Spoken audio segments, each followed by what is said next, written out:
சித்ராஜி. இன்னைக்கு தேங்காய் திருவிட்டு இருக்கேங்க. இது எதுக்காகனா இன்னைக்கு கோதுமை அடை சுட போறேங்க. அதுக்கு தான் தேங்காய் திருவிட்டு இருக்கிறேன். வெங்காயம், பச்சை மிளகாய், கருவேப்பிலை, மல்லிச்செடியெல்லாம் எடுத்து வச்சிருக்கேன். இது திருவிட்டு இதையும் பொடி பொடியாக கட் பண்ணி எடுத்து வச்சுட்டு அதுக்கப்புறம் என்னென்ன சேர்க்கணுங்கிறது சொல்கிறேன். தேங்காய் திருவியாச்சுங்க. இது 1 கப் அளவுக்கு வரும். இதை நம்ம இந்த பாலில் போட்டுக்கலாம். தேங்காய் ரொம்ப வேண்டாம், இந்த அளவுக்கு இருந்தால் போதும்.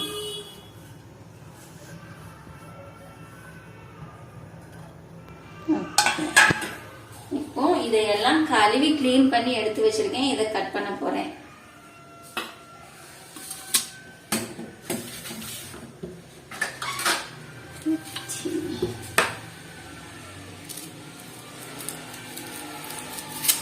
வெங்காயத்தை குட்டி குட்டியா நறுக்கி வச்சுக்கலாங்க. தோலெல்லாம் எடுத்துட்டு குட்டி குட்டியா நறுக்கி வச்சுக்கலாம்.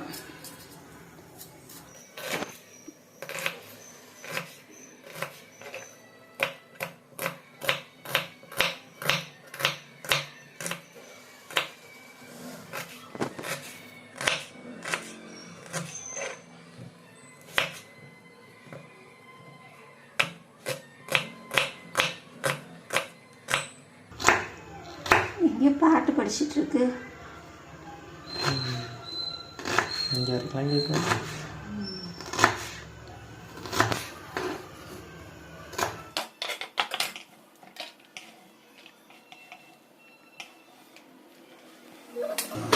அடுத்து பச்சை மிளகாயை நல்லா பொடியா கட் பண்ணிக்கோங்க.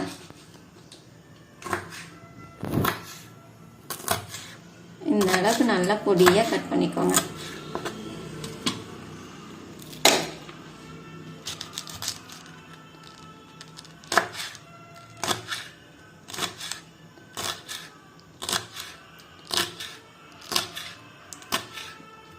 ரெண்டு பச்சை மிளகாய் போதும். அப்புறம் கொஞ்சம் கருவேப்பிலை.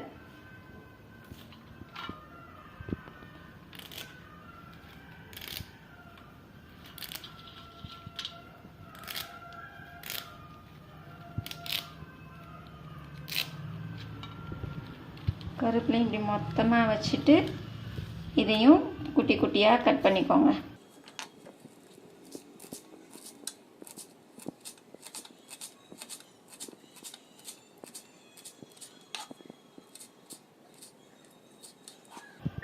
அடுத்து மல்லிச்செடி, இதையும் கழுவி எடுத்து வச்சுருக்கேன். மல்லிச்செடியும் நம்ம குட்டி குட்டியாக கட் பண்ணிக்கலாம்.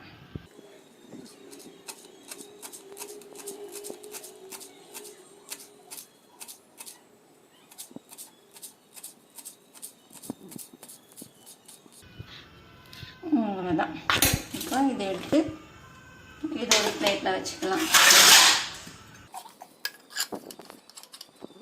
வெங்காயம், பச்சை மிளகாயெல்லாம் நறுக்கியாச்சுங்க. அடுத்து கோதுமை மாவு எவ்வளோ போடணும்னு பார்க்கலாம். நான் 4 பேருக்கு சுட போகிறேன். அதனால் 4 கரண்டி எடுத்துக்க போகிறேன்.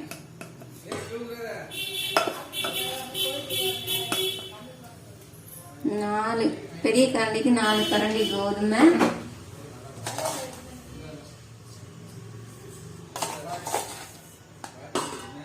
1.5 கரண்டி ரவை, அப்புறம் 1 கரண்டி அரிசி மாவு. அப்புறம் நம்ம நறுக்கி வச்ச வெங்காயம் சேர்த்துக்கலாம். அப்புறம் திருவின தேங்காய்,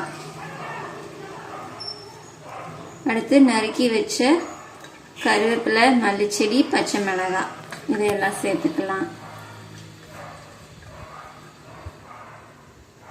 கொஞ்சமா ஒரு 1/2 ஸ்பூன் அளவுக்கு மிளகாத்தூள், அப்புறம் 1 ஸ்பூன் சோம்பு, 1 ஸ்பூன் சீரகம், 1 ஸ்பூன் உப்பு தேவையான அளவு போட்டுக்கோங்க. அப்புறம் இதில் இந்த முக்கியமான ஒரு பொருள் சேர்க்கணும். அது என்னன்னா 2 முட்டை. முட்டையை உடைச்சி இதில் ஊற்றிக்கலாங்க. கத்தி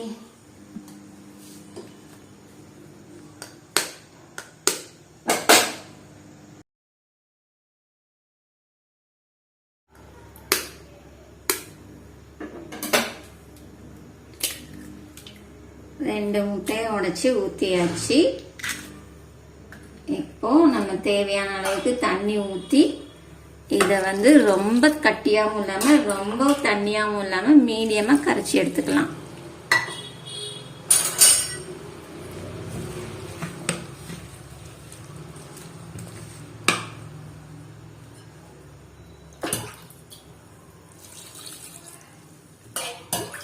தண்ணி கொஞ்சம் கொஞ்சமாக ஊற்றி கரைங்க, ஏன்னா ரொம்ப தண்ணி ஆயிடக்கூடாது.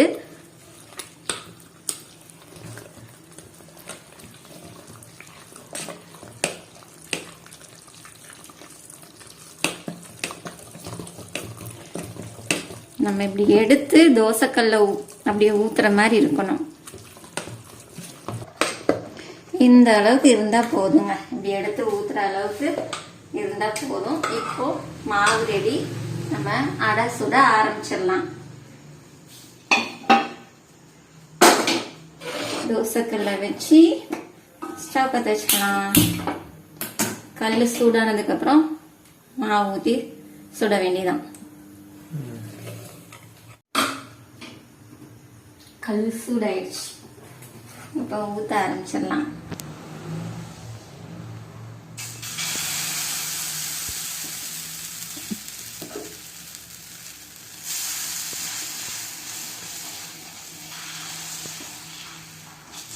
ஊற்றிட்டு நல்லா எல்லா பக்கமும் இழுத்து விடுங்க.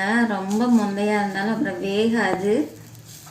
இப்படி இழுத்து விட்டுட்டு அதுக்கப்புறமா இதை சுற்றியும் எண்ணெய் கொஞ்சம் ஊற்றி விட்டுருங்க. அவ்வளோதான், நல்லா வேகட்டும். இப்போ ஒரு பக்கம் வெந்துருச்சு. அடுத்த பக்கம் திருப்பி போடுறது வேக போட்டுக்கலாம். நல்லா வேக விடுங்க. கோதுமை ஆடைன்றதுனால வேக கொஞ்சம் டைம் எடுக்கும்.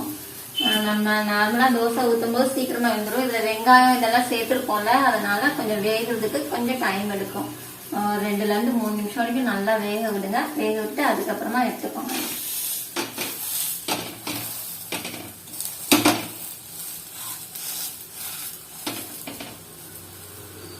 ஆடுது.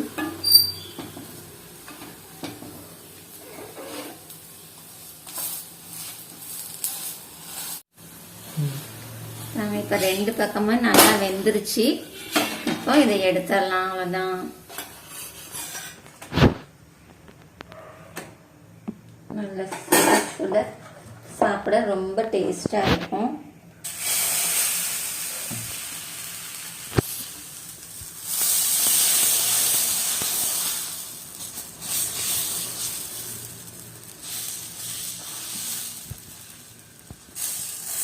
ரெண்டு தோசை சாப்பிட்டாலே வயிறு நிறைஞ்சிருங்க.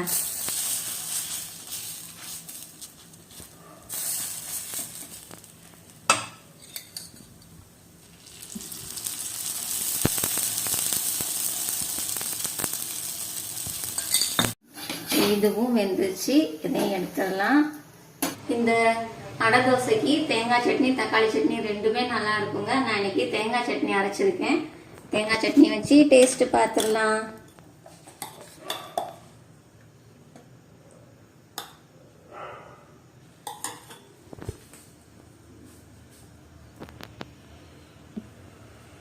நம்ம இதில் முட்டை, ரவை, அரிசி மாவு எல்லாமே சேர்த்ததுனால ரொம்ப டேஸ்டாக இருக்கும்.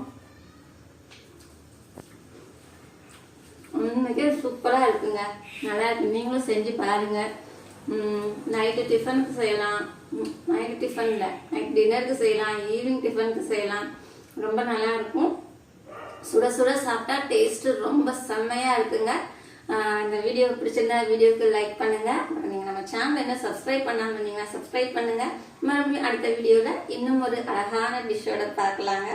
பாய். நான் இப்போ சாப்பிட போகிறேன்.